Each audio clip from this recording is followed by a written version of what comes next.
저희 어머니는 초등학교 교사로 정년퇴직을 하신 분이세요. 어느 날부터 같은 질문을 여러 번 반복해서 말씀하셨어요. 처음에는 어머니가 나이가 드셔 기억력이 많이 나빠지셨나 보다 정도로 생각했어요. 그때는 몰랐어요. 그게 치매의 시작이었다는 걸요. 근데 여기서 깜빡깜빡하는 게 치매 신호라고 생각하세요? 실제로는 전혀 다른 신호가 먼저 나타납니다. 치매 초기 신호는 기억력 문제가 아니라는 거예요. 오히려 성격이나 행동 변화가 먼저 나타나거든요. 치매는 갑자기 생기는 게 아니라 아주 작은 성격 변화나 행동 변화로 시작돼요. 치매는 어느 날 갑자기 오지 않아요.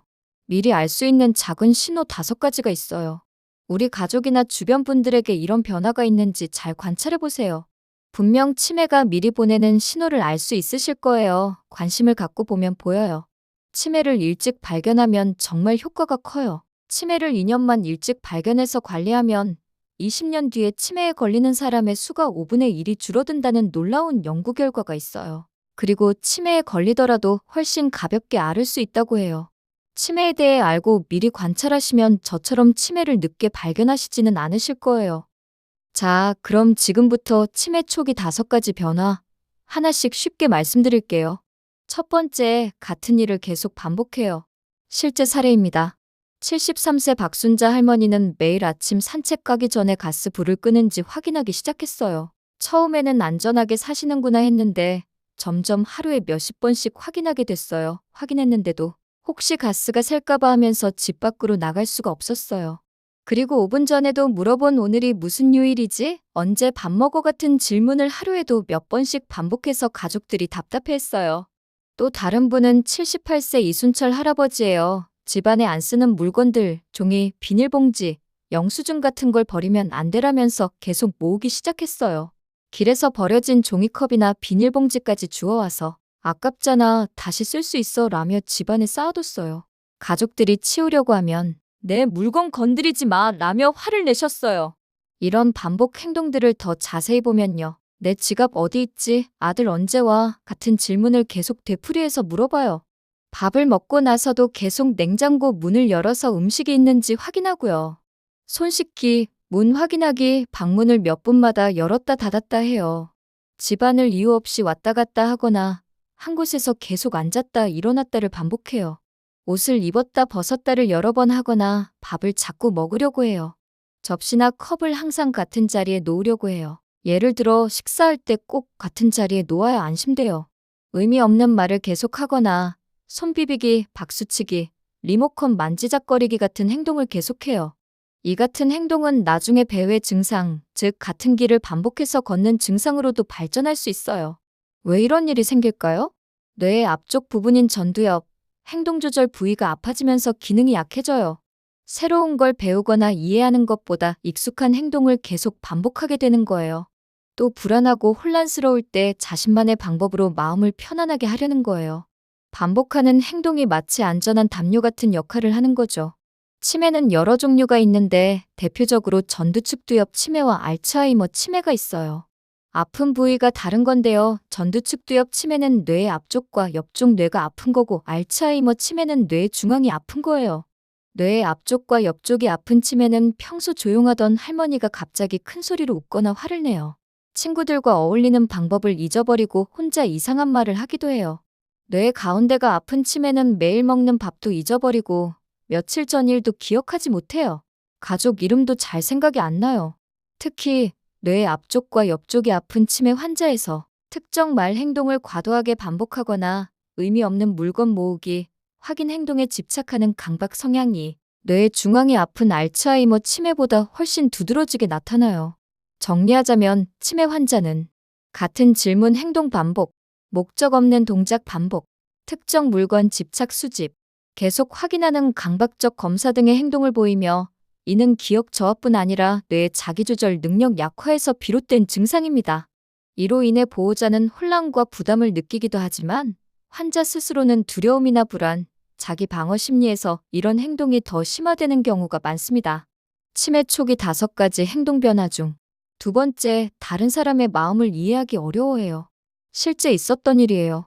75세 최영희 할머니는 평생 자상하고 남을 잘 배려하는 분이셨어요. 그런데 어느 날부터 친구가 우리 남편이 많이 아파서 수술 받아야 해라고 말해도 그래? 그런데 우리 오랜만에 만났네. 밥 먹으러 가자라며 전혀 걱정해주지 않았어요.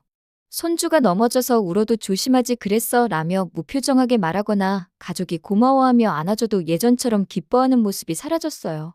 누가 힘든 일을 겪어도 별 관심이 없는 것처럼 행동하시는 거죠. 또 다른 예로 82세 김영수 할아버지는 지하철에서 갑자기 큰 소리로 우리 며느리가 밥도 제대로 안 해줘서 내가 이렇게 말랐어 라며 집안 얘기를 다 말하기 시작했어요. 주변 사람들이 다 쳐다봐도 전혀 신경 쓰지 않으셨어요. 식당에서 아주 큰 소리로 말하거나 남의 자리에 앉은 뒤 내 자리 아니야? 라고 해도 전혀 개의치 않으셨어요. 다른 사람의 외모나 옷차림에 대해 직접적으로 안 좋은 말을 하는 경우도 많아졌어요. 이런 공감 능력과 사회적 판단력 저하 행동들을 더 살펴보면요. 비밀이나 험담, 성적 농담 등을 거리낌 없이 말하기도 하고 교회나 장례식장에서 크게 웃거나 욕하거나 부적절한 언행을 하기도 하고 사회 규범에 맞지 않는 옷차림이나 행동을 보여요. 낯선 사람에게 스킨십을 시도하는 경우도 있어요. 자녀나 배우자의 입장을 거의 고려하지 않고 자신의 욕구, 주장만을 반복적으로 내세우며 다른 가족이 피곤하다거나 힘들다고 얘기해도 나는 밥 줘, 지금 당장 나가자 등 자기 중심적 요구만을 하는 행태가 뚜렷해지는 것도 보입니다. 왜 이런 일이 생기는지 설명드리면 치매가 진행되면서 뇌신경망의 소통 및 신경전달 물질 분비가 감소해요. 이로 인해 감정 정보 처리, 상황 맥락 분석, 타인의 입장 추론 등이 어려워지는 거죠. 구체적으로는 감정 조절이 어렵고 충동적이거나 무례한 행동이 늘어나요. 남의 입장을 배려하는 능력, 즉 공감 능력이 감소하고 자신의 욕구만 앞서거나 부적절한 말을 하기도 해요. 특히 뇌의 앞쪽과 옆쪽 뇌가 아픈 전두축두엽 치매는 초기부터 공감 능력 저하, 사회성 상실, 충동성 증가가 두드러져요. 치매 초기 5가지 행동 변화 중 세 번째, 참을성이 없어지고 쉽게 화를 내요. 실제 있었던 일을 말씀드릴게요. 69세 정민호 할아버지는 평생 온화한 성격이셨어요. 그런데 어느 날부터 TV 채널을 바꾸는 것만으로도 왜 마음대로 바꿔라며 큰 소리를 지르기 시작했어요. 음식점에서 먼저 온 다른 사람도 기다리고 있는데 음식이 늦다고 소리를 지르시고 택시에서는 길이 막힌다며 운전기사에게 화를 내시는 일도 있었어요. 버스나 지하철에서 다른 사람을 밀치거나 줄을 설 때 갑자기 앞으로 끼어들기도 하시고 남의 물건을 허락 없이 가져가는 등 생각 없이 행동하는 모습도 나타났어요. 이렇게 쉽게 화를 내고 공격적으로 변한 사례들로는 화가 나면 이유를 설명하지 않고 갑자기 화를 내거나 가족에게 화풀이를 하기도 하고 타인의 속상함, 불편함을 전혀 고려하지 않는 행동들을 하십니다. 평소에는 얌전했던 환자가 별일도 아닌데 쉽게 짜증을 내고 큰 소리로 화를 낸다거나 누군가 자신의 요구를 들어주지 않거나 일정이 미뤄지면 욕설을 하거나 물건을 던지기도 하는 경우도 있고요. 가족이나 요양보호사가 식사 순서를 바꾸거나 목욕을 권유했을 때 강하게 반발하여 거칠게 밀치거나 소리를 지르는 모습이 나타나기도 합니다. 감정과 욕구를 바로 행동에 옮기는 사례도 있어요. 74세 한순덕 할머니는 갑자기 200만 원짜리 안마의자를 사오셨어요. 몸이 아프니까 필요해 라고 하셨지만 가족들한테는 한마디 말도 없이 너무 갑작스럽게 결정하신 거였어요. 조금만 기다려야 하는 상황에서도 극도로 답답해하시고 뭔가 바로 안 되면 손발을 동동 구르며 주변을 계속 돌아다니셨어요. 이런 증상들을 보면요. 작은 일에도 쉽게 짜증을 내고 화를 내고 뭔가 바로 안 되면 참지 못하고 조급해해요. 조급증이 심화되고 고집과 융통성 부족을 보여요. 자신의 방식만 고집하고 타인의 의견을 전혀 수용하지 않아요. 왜 이런 현상이 생길까요? 뇌의 앞쪽 부분에 있는 전두엽 손상 때문이에요. 전두엽은 감정 조절, 충동 억제, 인내심, 사회적 판단, 성격 유지 등 고차원적 행동을 담당하는 뇌부위예요. 치매가 진행되면 전두엽 및 그 주변 신경회로가 손상되어서 감정을 조절하고 충동을 참는 능력이 약해져요. 평소라면 참을 수 있는 것들도 참지 못하게 되는 거예요. 마치 어린아이처럼 하고 싶은 대로 행동하게 되는 거죠. 실제 보호자 간병인 입장에서 가장 힘들어하는 증상이기도 하며 이는 알츠하이머병, 혈관성 치매, 전두축두엽 치매 등 모든 주요 치매에서 공통적으로 보고되는 행동 변화입니다. 치매 초기 5가지 행동 변화 중 4번째, 자주 우울해하고 불안해해요. 실제 있었던 일이에요. 71세 윤경숙 할머니는 갑자기 사는 게 재미없어 왜 살아야 하지라는 말을 자주 하기 시작했어요. 평소 좋아하던 드라마를 봐도 금세 울음을 터뜨리고 나는 우리 가족한테 집만 돼 라며 자기를 나쁘게 말하셨어요. 물건을 잃어버리거나 가족 이름을 깜빡할 때마다 왜 내가 이러지? 내가 쓸모 없어진 것 같아라며 자책하셨어요. 이전에 혼자 할 수 있던 일을 실수하거나 도움을 받아야 할 때 가족한테 부담만 준다며 우울해하셨어요.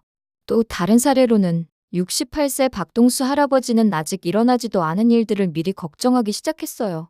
내일 비 온다는데 어떡하지? 다음 주에 병원 가는데 나쁜 결과 나오면 어떡하지라며 밤에 잠도 못 이루셨어요. 평범한 외출조차 뭔가 안 좋은 일이 생길 것 같아라며 피하기 시작하셨어요.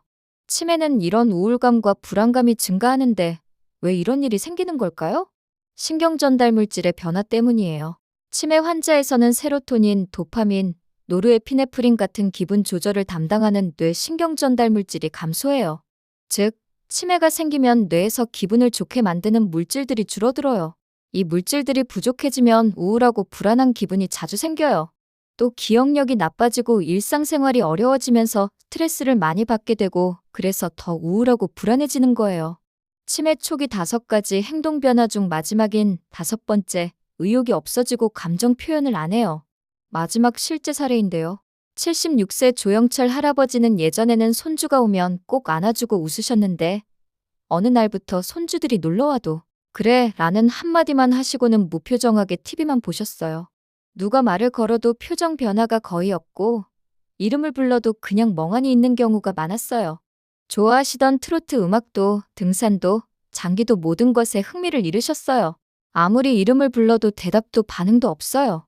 그냥 멍하게 의자에만 앉아 계세요. 또 다른 예로 72세 김말순 할머니는 평소 깔끔하게 집안일을 하시던 분이었는데 갑자기 음식물 쓰레기를 며칠씩 그냥 둬도 신경 안 쓰시고 설거지도 미루기 시작하셨어요.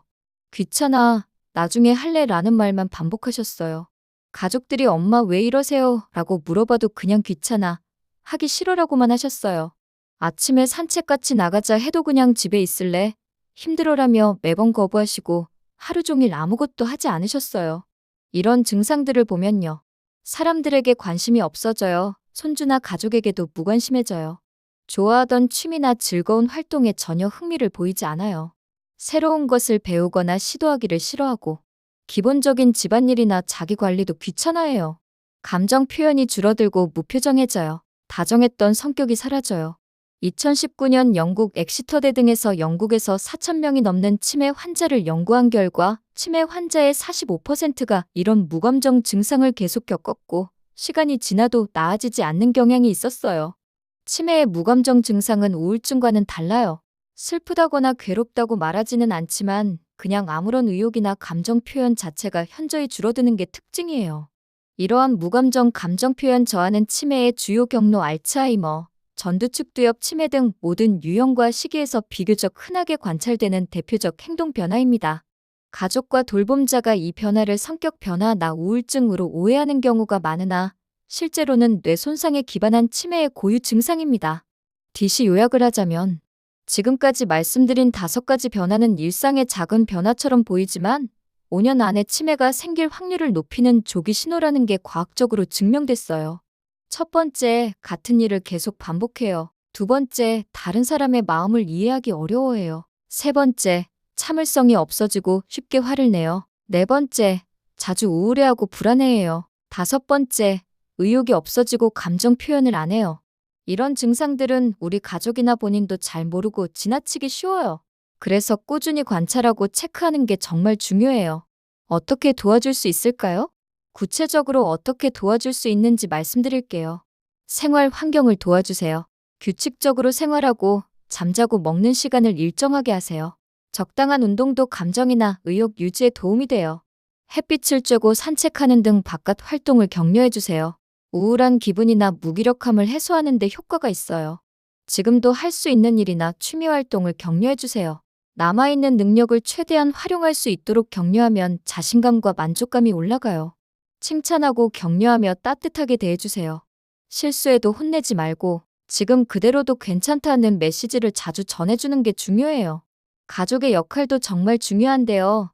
논리적으로 설득하거나 지적하기보다는 마음과 느낌을 이해하려고 노력해주세요. 치매 환자를 아픈 가족으로 따뜻하게 받아주세요. 실수를 어린아이 대하듯 이해하고 같은 질문이나 행동을 반복해도 참고 기다려주세요. 의사나 전문가의 도움도 받으세요. 정기적으로 병원에 가서 진료받고 필요하면 약물 치료도 받으세요. 치매 안심센터 같은 곳에서 도움을 받을 수도 있어요. 중요한 건 치매 환자가 같은 질문을 계속하거나 같은 행동을 반복하는 건 단순히 기억력 때문만이 아니라 뇌 조절 기능이 약해진 결과예요. 가족들이 잘 이해하고 도와주는 게 필요해요. 치매 환자의 반복 행동이나 강박적인 행동은 자연스러운 증상이에요. 혼내거나 재촉하지 말고 안전하게 지켜보면서 마음을 편안하게 해줄 수 있도록 환경을 만들어주는 게 매우 중요해요. 영상에서 보여드린 사례들을 보면 쉽게 알 수 있을 거라 생각하지만 막상 우리 주변에서 일어나면 나이 들어서 성격이 바뀌나 보다 라며 그냥 넘어갈 수 있어요. 오늘 알려드린 5가지 변화를 통해 치매의 조기 신호를 작은 것도 놓치지 마시고 소중한 분들과 함께 건강한 노후를 준비해 나가시길 바래요. 이 영상을 소중한 사람들에게 공유하셔서 혹시 작은 변화가 있는지 관찰해보세요. 기억하세요. 치매는 예방할 수 있고 일찍 발견하면 충분히 관리할 수 있는 질환이에요. 오늘 영상 봐주셔서 감사합니다. 여러분의 좋아요와 구독은 영상을 만드는 데 큰 힘이 됩니다. 다음 영상으로 다시 만나요.